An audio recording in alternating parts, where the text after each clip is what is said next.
नमस्कार बंधुरा सबाइके सोमाज किचेने स्वागतम। आबारो चले आसलाम एकटा नतून भिडियो निये। और आज के होच्छे शुक्रबार ताई सब निरामिष आयोजन होबे। तार जोन्नो आमि शिम फुलकपि आलू एगुलो निये नियेछि।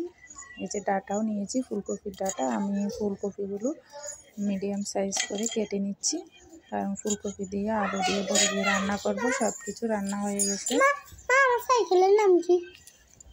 আমার ফুলকপি কাটা হয়ে গেছে। এই যে সবগুলো সবজি কেটেছি আলু কুচি কুচি করে, আবার ফুলকপির ডাটাগুলো একটু কুটেছি আর ফুলকপি ছোটো ছোটো করে কুটেছি। আর আমি সবগুলো গুছিয়ে নিয়েছি। আসলে একটা ভিডিও তৈরি করা এত সহজ না, সব কিছু গুজরাট করতে হয়। আর আলুগুলো আমি একটু সিদ্ধ করে নেব, দিয়ে তো জল দিয়ে একটু সিদ্ধ করে নিচ্ছি। আর অপর পাশে আরও যেহেতু একটা চুলা খালি আছে, সেই জন্য আমি ওই চুলায় ভাত বসিয়ে দিচ্ছি। এই যে, আর সবাই মনে করে একটা ভিডিও তৈরি করা খুব সহজ, আসলে খুব সহজ না। আর সব দেখাতে পারলে বোঝা যেত যে কত সময় লাগে, কিন্তু 2-1 মিনিটের মধ্যে দেখে শেষ হয়ে যায় বলে সবাই মনে করে যে খুব তাড়াতাড়ি ভিডিও তৈরি হয়ে যায়। এই আমার আলু সিদ্ধ হয়ে গেছে, আলুগুলো আমি নামিয়ে নেব। অন্যদিকে আমার ভাতও অনেকটা হয়ে গেছে। আর আমি সেই ডেকচিতে আবার ফুলকপিগুলো দিয়ে সিদ্ধতে দিয়ে দিচ্ছি। আর একটু লবণ হলুদ দিয়ে সামান্য একটু করে শুধু বাপিয়ে নেব, বেশি সিদ্ধ করব না, বেশি সিদ্ধ করলে ওগুলো ভেঙে যাবে। সেজন্য যে আমার ভাত হয়ে গেছে। অন্যদিকে এই যে একটু উল্টে দিচ্ছি, জাস্ট একটু করে সিদ্ধ করে নেব, বেশি সিদ্ধ করা যাবে না, কারণ তাতে ভেঙে যাবে। এই যে আমি এখন ফুলকপিগুলো নামিয়ে নিয়েছি। আর এখন ওই কড়াইতে দিয়ে দিচ্ছি তেল দিয়ে আমি বড়িগুলো একটু ভেজে নিচ্ছি।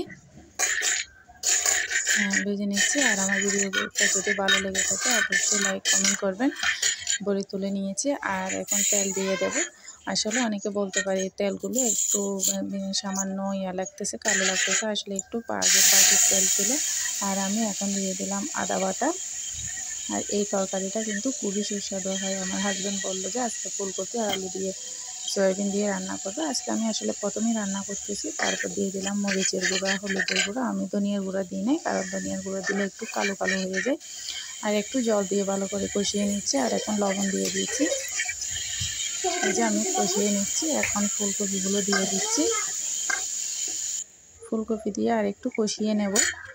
আর আলুগুলো দিয়ে দিলাম। আলুগুলো আমি আগে চামড়া ছড়িয়ে নিয়েছি, আর একটু এখন কষিয়ে নিচ্ছি।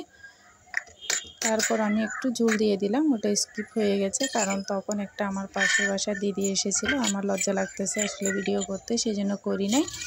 আর আমি জলটা যখন ফুটে এসেছিল তখন আমি বড়িগুলো দিয়ে দিয়েছিলাম, আর একটু এখন সামান্য চিনি দিয়ে দিয়েছি। আর আমার তরকারি প্রায় হয়ে গেছে। আর এখন দিয়ে দিলাম গরম মশলা। তরকারিটা কিন্তু খুবই সুন্দর হয়েছে কালারটা, আর খেতেও কিন্তু খুবই সুস্বাদু হয়েছে। এই যে আমার ভিডিওটা যদি ভালো লেগে থাকে আপনারা অবশ্যই লাইক কমেন্ট শেয়ার করবেন। সবাইকে অনেক অনেক ধন্যবাদ ভিডিওটা দেখার জন্য, খুবই সুন্দর হয়েছে।